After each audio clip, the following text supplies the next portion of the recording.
Oke teman-teman, mohon perhatiannya sebentar ya. Assalamualaikum warahmatullahi wabarakatuh. Selamat sore semuanya. Jadi pada kesempatan kali ini kami dari kelompok 1 akan mempresentasikan hasil studi atau penelitian kami tentang evaluasi kesesuaian tanaman ubi kayu atau Manihot esculenta di Kecamatan Pemenang, Kabupaten Lombok Utara. Nah, jadi anggota kelompok kami ada 3, yaitu ada Nurul Huda Baratul Ilmi, saya Lalandrian Sukma, kemudian teman saya Lalandrian Danian Dawa. Mungkin alasan yang melatar belakangi tentang kenapa kita harus melakukan penentuan kelas kesesuaian lahan untuk tanaman ubi kayu di Kecamatan Pemenang ini akan dijelaskan oleh teman saya Wildan. Baik, terima kasih Adrian. Kenapa kita melakukan analisis kesesuaian lahan tanaman ubi kayu? Karena ubi kayu merupakan salah satu dari 9 komoditas pertanian unggulan berdasarkan karakteristik iklim Indonesia dan kebutuhan air. Ubi kayu dapat dikembangkan hampir di semua kawasan, baik di daerah beriklim basah maupun kering. Dengan pengolahan dan analisis kesesuaian lahan yang tepat, ubi kayu sangat berpotensi dikembangkan di Kecamatan Pemenang, Kabupaten Lombok Utara. Kita memilih Kecamatan Pemenang karena Kecamatan Pemenang merupakan salah satu kecamatan yang diunggulkan sebagai daerah pariwisata di Kabupaten Lombok Utara, sebagai daerah wisata di Kabupaten Lombok Utara. Sebelah utaranya berpapasan langsung dengan Laut Jawa, dan sebelah baratnya berpapasan dengan Selat Lombok, sedangkan sebelah timurnya berpapasan dengan Kecamatan Tanjung, dan sebelah selatan berpapasan dengan Kabupaten Lombok Barat. Terus kesesuaian lahan. Analisis kesesuaian lahan adalah proses pendugaan tingkat kesesuaian lahan untuk berbagai alternatif penggunaan lahan, baik untuk pertanian, kehutanan, konservasi lahan atau jenis penggunaan lainnya menurut Ritung et al. 2011. Dalam penilaian kesesuaian lahan tanaman ubi kayu diperlukan data karakteristik lahan yang terdiri atas data temperatur, data curah hujan, dan data kimia dan fisika tanah. Next. Nah, di sini kita melihat wilayah administrasi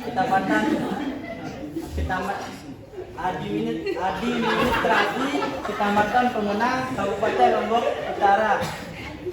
Di sini ada 5 desa, yaitu Malaka, Menggala, Gili Indah, dan Pemenang Barat, Pemenang Timur.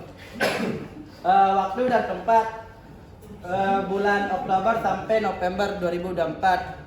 Yang titik pengambilan sampelnya yaitu di Kecamatan Pemenang, Lombok Utara. Yang tempat menganalisis tanahnya yaitu bertempat di lab kimia dan lab fisika dan konservasi tanah.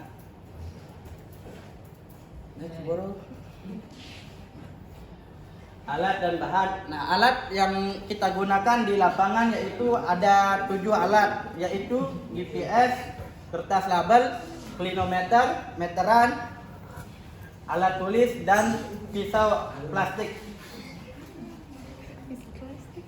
Pisau dan plastik. Dan alat dan bahan yang kita gunakan di laboratorium seperti yang teman-teman lihat di cahaya ini. Oh, di papan ini perlu saya sebutkan ya semuanya, dari lampu sampai parafin. Nah, terima kasih. Ini akan dilanjutkan oleh teman saya yaitu lalu Hadrian Sukma. Oke, teman-teman, sebelum menentukan kelas kesesuaian lahan dari tanaman ubi kayu di Kecamatan Pemenang itu, sebagian besar metode pelaksanaan yang dilakukan itu ada 3. Yang pertama itu ada persiapan dan pengumpulan data. Nah, persiapan dan pengumpulan data ini tergolong ke dalam kegiatan prasurvei, karena sebelum melakukan survei atau turun ke lapangan, kita harus melakukan prasurvei terlebih dahulu.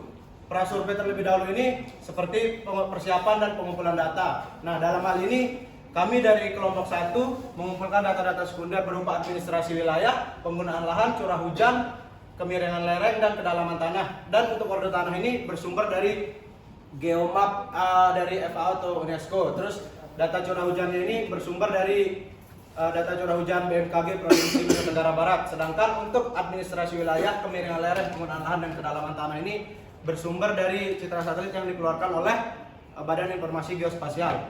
Setelah data-data yang terkumpul, kemudian baru bisa ditentukan titik pengambilan sampel tanah. Nah, titik pengambilan sampel tanah kami ini tersebar di skala kecamatan Pemenang, yaitu di Desa Malaka, di Desa Menggala, di Desa Pemenang Timur, dan Pemenang Barat. Untuk titik sampelnya itu sama seperti teman-teman semua. Ada 3 yang sentral dan 3 yang non sentral.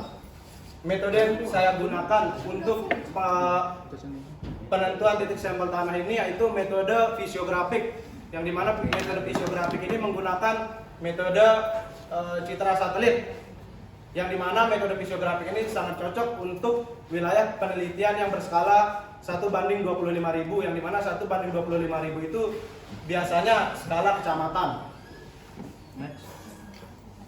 Kemudian yang kedua, setelah dilakukannya prasurvei yaitu pengumpulan data dan ditentukan lokasi titik pengambilan sampel, kita melakukan pengambilan sampel. Nah, setelah melakukan pengambilan sampel itu baru dilakukan analisis sampel tanah di laboratorium fisika dan konservasi tanah serta laboratorium kimia tanah. Adapun parameter yang kita analisis itu untuk sifat fisik ada tekstur yang menggunakan metode sedimentasi, terus ada yang untuk sifat tanah itu kita analisis pH, C, KTK, yang dimana pH ini kita menggunakan pH meter, terus C organik menggunakan metode Walkley and Black, terus sifat kimia tanah itu KTK menggunakan metode Gjeldal dan titrimetri. Nah, setelah semuanya dilakukan dari prasurvei, survei, lalu pengumpulan data, semua datanya terkumpul, baru kita melakukan interpretasi data atau data-datanya itu kita interpretasikan atau kita simpulkanlah dari semua parameter yang kita dapat itu. Nah, dalam hal ini bersumber dari Balai Besar Penelitian dan Pengembangan Sumber Daya Lahan Pertanian dari Kementerian Pertanian, yang dimana kelas yang kami gunakan itu ada 4 kelas, yaitu S1 sangat sesuai, S2 cukup sesuai, S3 sesuai marginal, dan N atau tidak sesuai. Yang dimana nanti dari setiap parameter yang kita kumpulkan ini memiliki skor masing-masing. Semisalkan dari temperaturnya itu dia 22 derajat Celcius, maka dia termasuk ke dalam S1.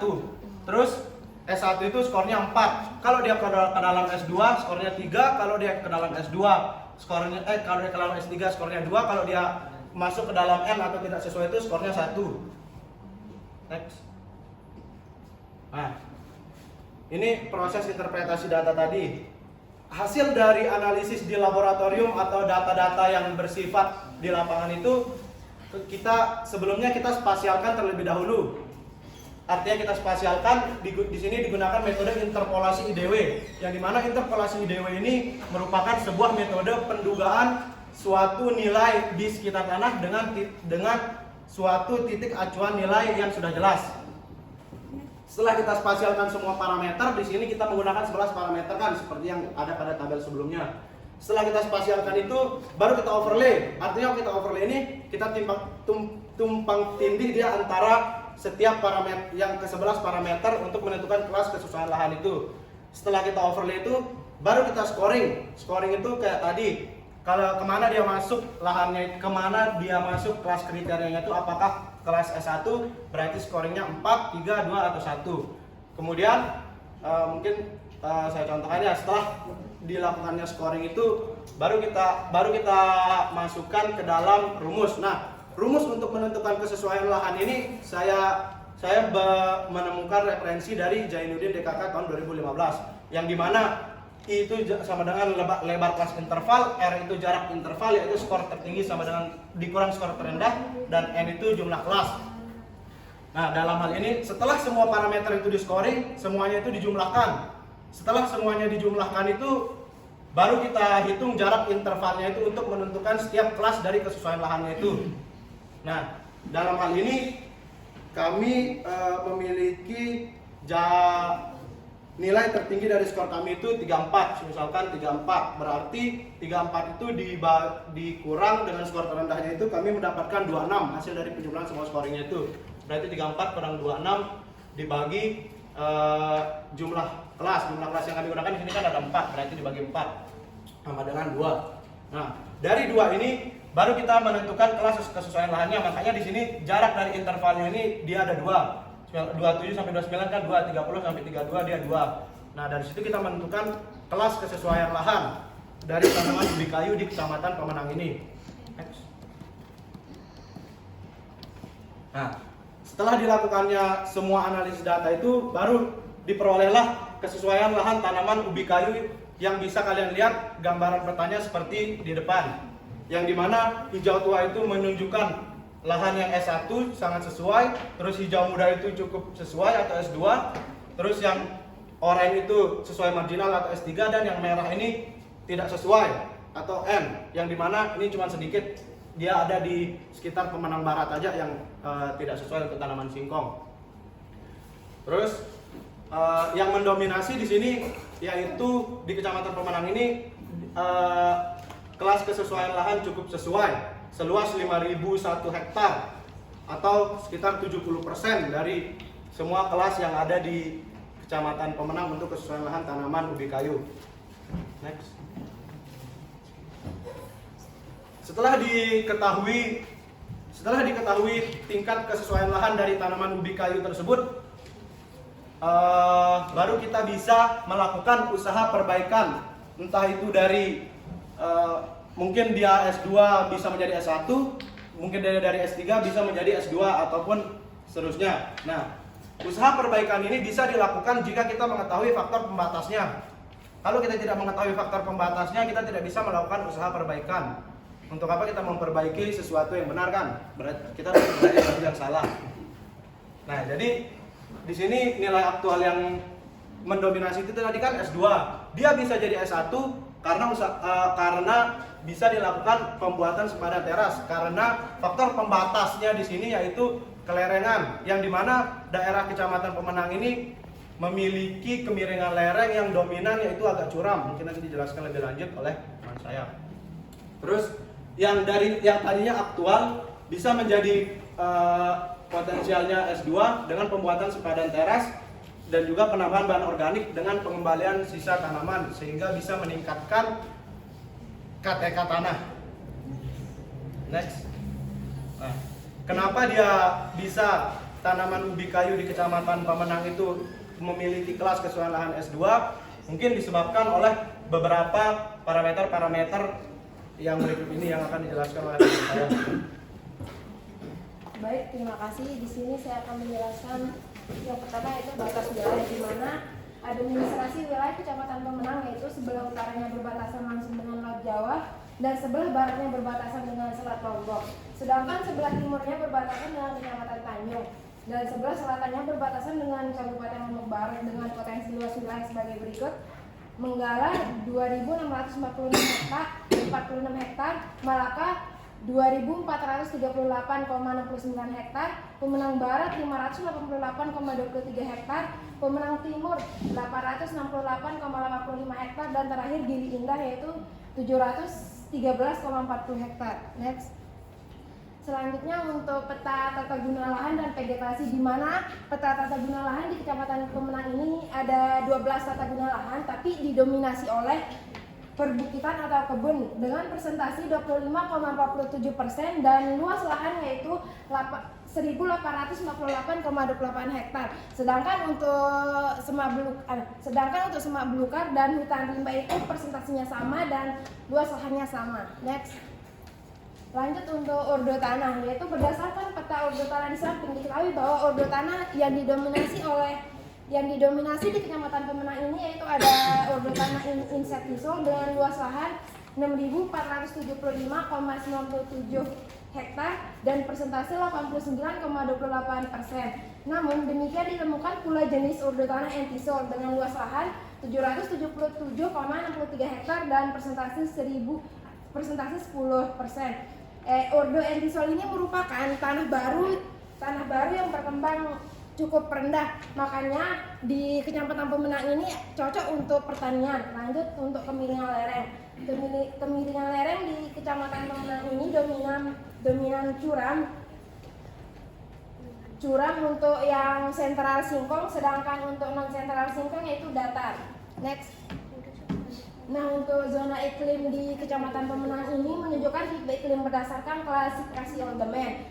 B3 daerah ini memiliki curah hujan tinggi dan lebih cocok untuk tanaman padi dengan luas 26.012 hektar. Untuk C1, C2, C3, C4 semakin ke selatan tipe iklim berubah menunjukkan tingkat curah hujan lebih rendah. Wilayah ini cocok untuk tanaman palawija atau tanaman tahunan. Dan yang terakhir yaitu D1, daerah dengan curah hujan rendah cocok untuk tanaman perkebunan seperti jagung, singkong dengan luas lahan 1.173,02. Oleh karena itu di Kecamatan Pemenang ini cocok untuk tanaman palawija, tanaman tahunan sama tanaman hortikultura. Dikarenakan curah hujan di Kecamatan Pemenang ini rendah, lebih banyak curah hujan rendah ketimbang curah hujan yang tinggi. Next.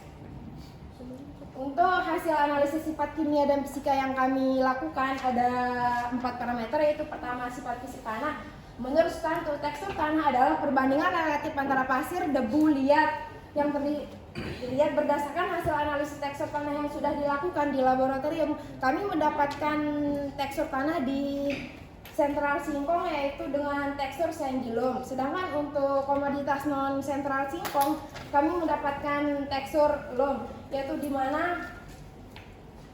lempung berpasir memiliki drainase yang baik tetapi kurang subur dibandingkan tanah. Ini dikarenakan persentase perbandingan pasirnya lebih tinggi yaitu bisa mencapai 60%, sedangkan untuk lempungnya yaitu di bawah 20%. Oleh karena itu persentasenya lebih sedikit. Lanjut untuk sifat kimia tanah, yaitu yang pertama ada reaksi tanah atau pH tanah. Berdasarkan analisa yang dilakukan di laboratorium, hasil yang didapatkan untuk nilai pH yang ada di Kecamatan Pemenang dengan komoditas singkong dan non singkong adalah bisa dilihat pada tabel tersebut, di mana dengan sentral singkong didapatkan ada netral, sedikit basah dan untuk non sentral singkong yaitu ada netral semua. Menurut studi oleh Brandy dan Weil, tanah dengan pH netral mendukung aktivitas biologis tanah termasuk mikroorganisme, pengurai bahan organik. Kondisi ini juga memungkinkan ketersediaan optimal beberapa nutrisi penting seperti nitrogen, fosfor, dan kalium. Di mana dengan pH yang C2 dan C3 ini bisa diperbaiki dengan penambahan bahan organik, penggunaan bukan rotasi tanaman, sama penggunaan irigasi yang tepat guna. Selanjutnya, nah untuk kapasitas tukar katian yaitu sifat kimia yang sangat erat kaitannya dengan kesuburan tanah. Kesuburan tanah yang lebih tinggi merupakan hasil dari peningkatan kemampuan tanah dengan nilai KTK tinggi untuk menahan dan memasok unsur hara. KTK tanah juga sejalan dengan pH tanah karena faktor yang mempengaruhi ketersediaan tanah yaitu di mana pH tanah tinggi, otomatis KTK-nya juga bisa dibilang tinggi. Semakin tinggi pH tanah, maka ketersediaan katian-katian di dalam tanah itu semakin tinggi sehingga KTK tanah dalam menyerap unsur hara itu juga baik. Selanjutnya, nah yang terakhir yaitu ada analisis parameter C organik. C organik memiliki peran untuk mendukung dan menyuplai hara tinggi pertumbuhan tanaman. Kandungan C organik yang optimal berada di antara 2,01 sampai 3,00%. Rendahnya C organik dapat digunakan sebagai petunjuk untuk mengetahui rendahnya kandungan bahan organik tanah. Hal ini dikarenakan lapisan tanah bagian atas merupakan tempat terkumpulnya bahan organik. Selain itu, faktor yang menyebabkan kandungan C organik rendah yaitu adanya perbedaan jumlah vegetasi yang tumbuh dalam lahan tersebut. Di mana di tabel yang saya tampilkan ini kan C organiknya rendah semua. Nah, upaya untuk meningkatkan C organik yang rendah ini bisa penambahan kompos ataupun bahan organik. Ini tujuannya untuk meningkatkan C organik, sedangkan fungsi ataupun peran dari kompos dan bahan organik itu yang pertama memperbaiki struktur tanah, meningkatkan aerasi tanah, lanjut menciptakan lingkungan yang aman untuk mikroba dan bisa meningkatkan kesuburan tanah. Dan yang terakhir, kita masuk ke bagian terakhir, kesimpulan. Tingkat kesesuaian lahan untuk tanaman ubi kayu di daerah penelitian termasuk dalam kelas S1 sangat sesuai dengan luasan 942 hektar dengan persentase 13,19%.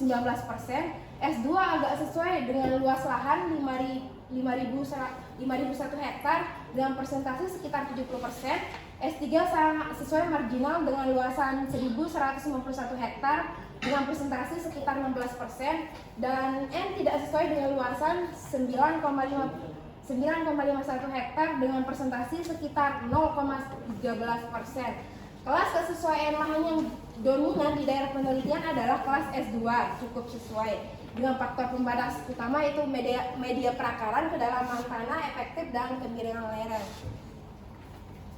Oke, itu dia tadi pemaparan presentasi dari kami tentang kelas kesesuaian lahan untuk tanaman ubi kayu di Kecamatan Pemenang. Semoga materinya bisa tersampaikan dengan baik. Jika ada yang belum jelas, kami sangat membuka sesi diskusi.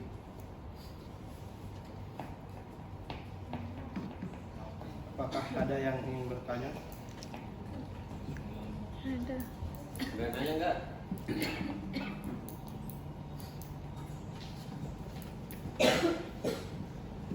Nggak ada ya? Nggak ada ya? Ya. Oke, kalau memang nggak ada, kita lihat. Oke, karena tidak ada yang bertanya, saya akhiri presentasi dari kelompok kami kelompok 1. Terima kasih dan mohon maaf untuk segala kesalahan. Wassalamualaikum warahmatullahi wabarakatuh.